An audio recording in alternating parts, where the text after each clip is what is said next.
तो बड़े है नहीं।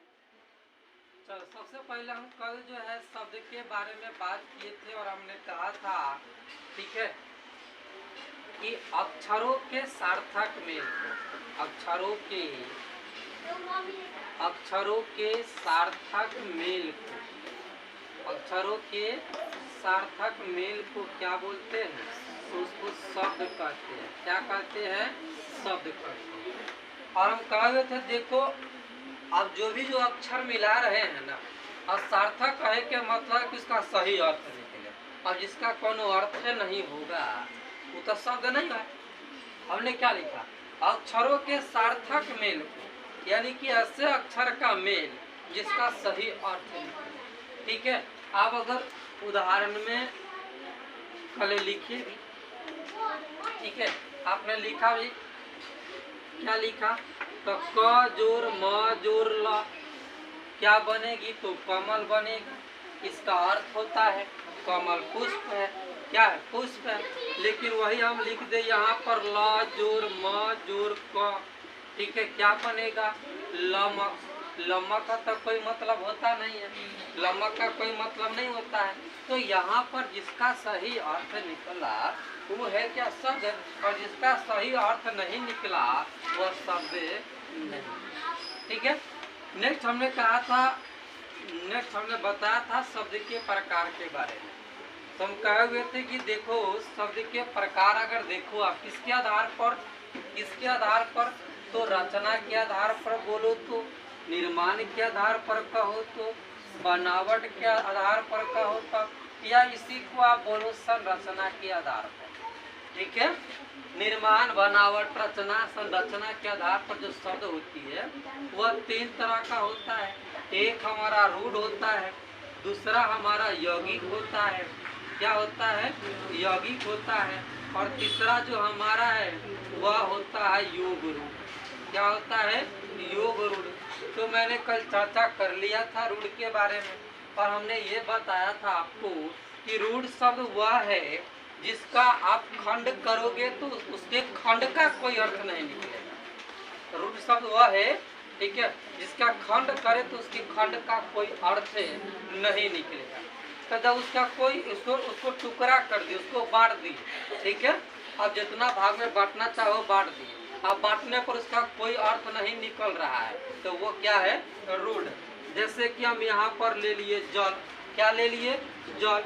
अगर मैं जल को दो भागों में तोड़ूं तो ज का मतलब कुछ नहीं होता है, ल का मतलब कुछ नहीं होता है। मतलब जल ऐसा शब्द है जिसके खंड करने पर इसके टुकड़ों का कोई अर्थ नहीं निकल रहा है। हाँ, इन टुकड़ों को जोड़ दे तो एक अर्थ निकल रहा है जल। ठीक है, चलिए उसके बाद मैंने ये भी और ही मैंने कई सारे दिया था एग्जाम्पल। ठीक है, और बहुत सारा यहाँ पर लिखा मैंने कम। क्या है? कम। ठीक है, और इसके बारे में मैंने ये बताया कि इसका भी आप टुकड़ा कर दो तो जो टुकड़ा करने पर जो खंड बना उस खंड का कोई अर्थ नहीं। ख का मतलब कुछ नहीं, म का मतलब कुछ नहीं होता। ये सिर्फ एक वर्ण है, एक अक्षर है, इसका अर्थ तो होता नहीं है। लेकिन इनको अगर मैं जोड़ दूँ तो इसका क्या बनेगा? अर्थ बनेगा कम। ठीक है, और कम का जो शब्द बनेगा कम का अर्थ होता है। वही मैंने यौगिक शब्द के बारे में कहा था कि रूढ़ शब्द से बना होता है यौगिक शब्द।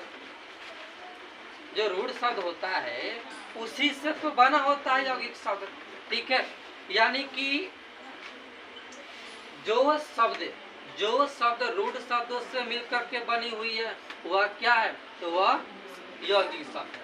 अब जैसे यहाँ पर देख लो, यहाँ पर देख लो आप, यहाँ पर एक चीज हम लिखते हैं। क्या हम यहाँ पर लिखते हैं? पुस्तकालय। क्या मैंने लिखा? पुस्तक जोड़ आलय। क्या मैंने लिखा? पुस्तक जोड़ आलय। देखो पुस्तक का अभी तो अर्थ है जो बुक है हमारा। ठीक है, आलय का अर्थ होता है जहाँ पर रहते हैं, निवास स्थान, आश्रय होता है। ठीक है, लेकिन अगर मैं इस आलय को खंडित करूं तो क्या आप लिखोगे? आज और लय। ठीक है, आप क्या लिखोगे? आज और लय। न ल का कोई अर्थ है न आ का कोई अर्थ है। अगर इसको खंडित करोगे पुस्तक को तो फिर पुस्तक को भी खंडित करने पर कोई अर्थ है पुस्तक को। इसको खंडित करेंगे, खंडित करने पर इसका जो टुकड़ा होगा उसके टुकड़े का कोई अर्थ नहीं निकलेगा। तो जो ये पुस्तक जो शब्द है यह रूढ़ शब्द है, आलय जो शब्द है यह रूढ़ शब्द है, और इन दोनों से मिलकर क्या बना, तो इन दोनों से मिलकर के बना पुस्तकालय। क्या बना? पुस्तकालय बना। तो जो पुस्तकालय शब्द जो हुआ यह हमारा हुआ यौगिक शब्द। एक ऐसा शब्द हुआ तो यह हमारा यौगिक शब्द हुआ। उसके बाद मैंने ऐसे बहुत सारे हिम जोड़ालय, हिम जोड़ालय, ठीक है, हिम जोड़ालय, हिम भी यहाँ पर रूढ़ शब्द है, आलय भी रूढ़ शब्द है, दोनों मिलेगा तो क्या बनेगा? हिमालय। क्या बनेगा? हिमालय बनेगा। और जो हिमालय हमारा है वह कैसा शब्द बन गया? तो वह यौगिक शब्द बन गया। और क्यों बन गया यौगिक शब्द? क्योंकि यह दो रूढ़ शब्दों से मिलकर के बनी हुई है, और रूढ़ शब्द वो है जिसका खंड करने से उसका कोई अर्थ नहीं निकलता है, उसका कोई अर्थ नहीं निकलता है। ठीक है, आगे पहले बोर्ड पर फिर आगे हम बात करें। जो बनावट, रचना या निर्माण के आधार पर शब्द का तीसरा प्रकार है। कौन सा प्रकार है?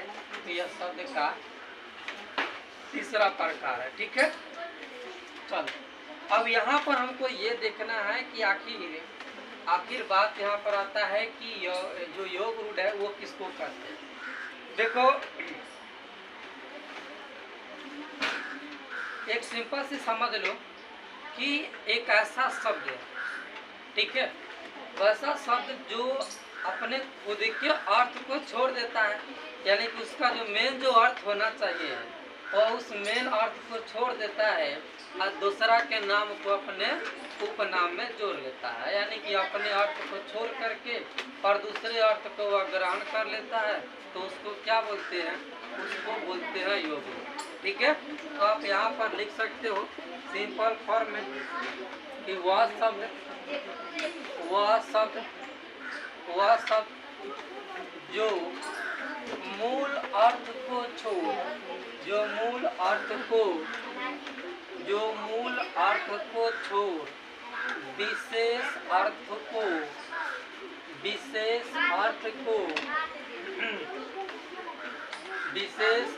को ग्रहण कर लेता है, उसे क्या बोलते हैं? तो उससे हम योग रूढ़ शब्द कहते हैं। क्या बोलते हैं? तो उसको हम योग रूढ़ शब्द कहते हैं। अब आप यहाँ पर देखो, तनिक ध्यान दो, उदाहरण लेते हैं। क्या लेते हैं? उदाहरण, बात समझ में आ जाएगा। और हमने क्या बोला कि वैसा शब्द जो अपने मेन अर्थ को छोड़ देता है और दूसरे अर्थ को, यानी कि उसका जो मेन अर्थ होना चाहिए उसको तो वह छोड़ देता है, ठीक है, और वह विशेष अर्थ को ले लेता है। जैसे मैं यहाँ पर कहूँ पंकज, क्या कहूँ? मैं यहाँ पर कहूँ जलद, ठीक है, पंकज, जलद। मैं यहाँ पर कहूँ लंबोदर, मैं यहाँ पर क्या बोलूँ? लंबोदर। मैं यहाँ पर क्या बोलूँ? नीलकंठ। क्या कहें हम? नीलकंठ। अब देखो, ये भी तो शब्द ही है, ये भी अक्षरों के मेल से बनी है, लेकिन हम इसको योग रूढ़ में क्यों रख रहे हैं? तो योग रूढ़ में इसलिए रख रहे हैं, देखो ये कैसे अपना मेन अर्थ को छोड़ देगा और दूसरे अर्थ को ग्रहण कर लेगा। इसका अगर संधि विच्छेद करें तो क्या होगा? पंख जोड़ ज। क्या होगा? पंख जोड़ ज, और पंख का मतलब होता है कीचड़ और ज का मतलब होता है जन्म लेने वाला। ठीक है, पंख का मतलब कीचड़ और ज का मतलब होता है जन्म लेने वाला। आप अगर गौर करो तो इसका अर्थ क्या निकलेगा? कीचड़ में जन्म लेने वाला। लेकिन ऐसा अर्थ हम पढ़ते हैं नहीं, हम कहते हैं पंकज कहा जाता है कमल पुष्प को। अब बताओ, इसका जो मेन अर्थ होना चाहिए कीचड़ में जन्म लेने वाला, वो तो अर्थ हुआ नहीं। अर्थ क्या हुआ? तो कमल हुआ। अर्थ क्या हुआ? कमल हुआ। तो अपना जो मूल अर्थ है ना, उसको इसको यह क्या कर दे रहा है? इसको यह छोड़ दे रहा है। क्या कर रहा है? इसको ये छोड़ दे रहा है और छोड़ करके दूसरा के अर्थ को दूसरे जो विशेष है, ठीक है, वैसा अर्थ को ही पकड़ ले रहा है। अब इसका यहाँ पर देखो, इसका अगर मैं संधि विच्छेद करूँ तो जल जोड़ द, जल का मतलब तो समझ रहे हैं, और द के मतलब होता है देने वाला, जल देने वाला। जलद का मतलब क्या होगा? जल देने वाला। जलद का मतलब क्या होगा? जल देने वाला। लेकिन जल देने वाला अर्थ नहीं करते हैं बादल, हम क्या बोलते हैं? बादल। इसका अर्थ होना चाहिए जल देने वाला, लेकिन क्या मैंने लिखा अर्थ में जल देने वाला? नहीं, अर्थ क्या मैंने लिखा? बादल। तो इसका जो मेन अर्थ होना चाहिए उसको तो वो छोड़ दिया और जाके किसी और को पकड़ लिया, ठीक है। और ये बोल रहा है कि हमारा अर्थ ये है, इस पे जो आप जो अर्थ निकाल रहे हैं वो हमारा अर्थ नहीं। लंबोदर के अगर आप देख लो, ठीक है, अगर आप देख लो लंबोदर का, तो लंबा जोर उदर, ठीक है, लंबा मतलब समझ रहे हैं, लंब जोर उदर, लंब जोर उदर, लंब तो आप समझ रहे हैं लंबा है, उधर का मतलब क्या होता है? पेट। इसका अर्थ क्या निकालोगे? लंबा पेट। क्या निकालोगे? लंबा पेट। तो भाई लंबा पेट इसका अर्थ, इसका मेन अर्थ तो होगा लंबा पेट, लेकिन ऐसा नहीं है। ये कहता नहीं भाई हमारा अर्थ लंबा पेट नहीं है, हमारा अर्थ तो गणेश भगवान जी। कौन है? गणेश भगवान जी, ठीक है। देखो कितना चतुर है, इसका जो अर्थ नहीं उसको छोड़ के मतलब बड़े बड़े चीजों को अर्थ ले रहा है क्या? तो यहाँ पर इसका जो मेन अर्थ होना चाहिए उस अर्थ को तो ये लिया नहीं, ये अपना कोई और अर्थ बना लिया, ठीक है। लंब जोर उदर, जिसका उदर लंबा है, अर्थ क्या होगा? तो जिसका उदर लंबा है यानी कि लंबा उदर, लेकिन लंबा उदर को छोड़ या किसी और अर्थ को पकड़ लिया और वो अर्थ क्या बन गया? गणेश। अगर मैं नीलकंठ के लिखूं तो नील जोड़ क्या होगा? नील जोड़ कंठ। तो नील का मतलब होता है नीला, कंठ मतलब कंठ होता है, नीला कंठ क्या होगा? नीला कंठ। इसका अर्थ क्या होगा? इसका अर्थ क्या होगा? नीला कंठ। तो ये मूल अर्थ को तो छोड़ दिया, और नीलकंठ किनको कहा जाता है? तो वो है हमारे बम भोले जी, ठीक है, शिव भगवान जी। बस समझ में है? ऐसे बहुत सारे हैं, ऐसे बहुत सारे शब्द है। बिना पानी हो गया का, हंस वाहिनी हो गया, ज्ञान दायनी हो गया। अब ज्ञान दायनी को ले लो, ज्ञान दायनी, ज्ञान का मतलब तो समझ ही रहे हैं, दायनी मतलब देने वाली, ठीक है, ज्ञान देने वाली। ज्ञान दायनी का मतलब क्या होगा?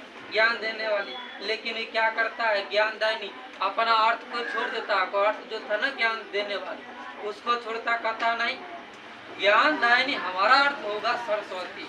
हमारा अर्थ क्या होगा? सरस्वती। तब मूल अर्थ को छोड़ करके वो किसी दूसरे अर्थ को ले रहा है, अर्थात वह कैसा शब्द है? तो वह योग रूप शब्द। इसको आप नोट करो।